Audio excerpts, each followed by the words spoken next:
Super weather. And with a streak of hot days, Brooke, a lot of people looking to go to the beach today, get outside, maybe get some cooler air going there.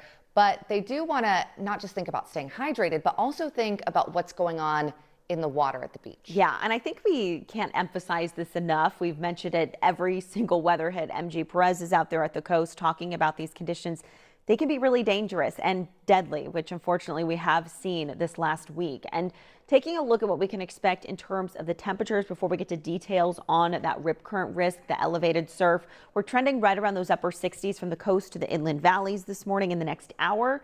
A little bit warmer over the mountains as we get into about the end of the 8 o'clock hour, 9 o'clock. Low 70s and low 90s already over the desert region. Yeah, I mean, we know it's hot over that area, but we're talking daytime highs trending close to 110 degrees today.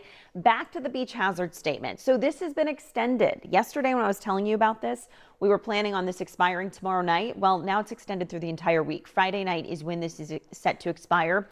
Surf is going to be from 3 to 7 feet generally. We're talking about strong rip current and longshore current risk. So if we take a closer look at what we can expect in Oceanside for today, high rip current risk, we already know that. So as we were talking about earlier, that's when that water can actually pull you away from the shore very quickly. It's almost like a river under the water.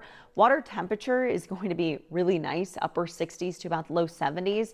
Wave heights from 3 to 5 feet over this stretch of the coast. We get the high tide around 11:15 and low tide returns around 3:30. The temperature out on the beach is going to be great, right around those low to mid 70s today for those coastal communities. But again, just keep in mind if you are headed to the beach, you just want to stay out of the water if those conditions are just too dangerous. It's why you check in with lifeguards. In terms of the UV index, you can see still at that very high level for today. It means SPF of at least 30. You want to limit time outside, spend some time in the shade.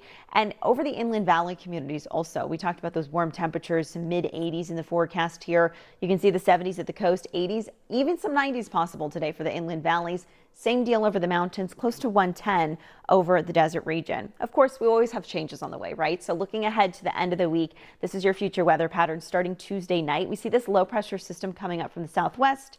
Bring some mild conditions. So it means some cooler temperatures for you.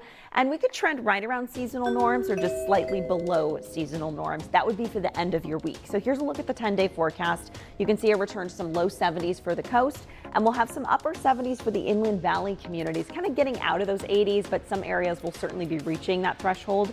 Mountain communities, upper 70s by the end of the week, some mid 70s by Saturday, but we stay right around triple digits for the desert region. And then the first day of summer, Monica, is a week from today. Wow, it already feels like it. Right? Yes. I know, we're getting an early start, which is kind of nice, right? Yes, and I'm sure a lot of people also looking forward to some milder temperatures coming toward the end of the week. Absolutely, always feels nice. Yes, all right, thanks, Brooke. Don't forget your umbrella.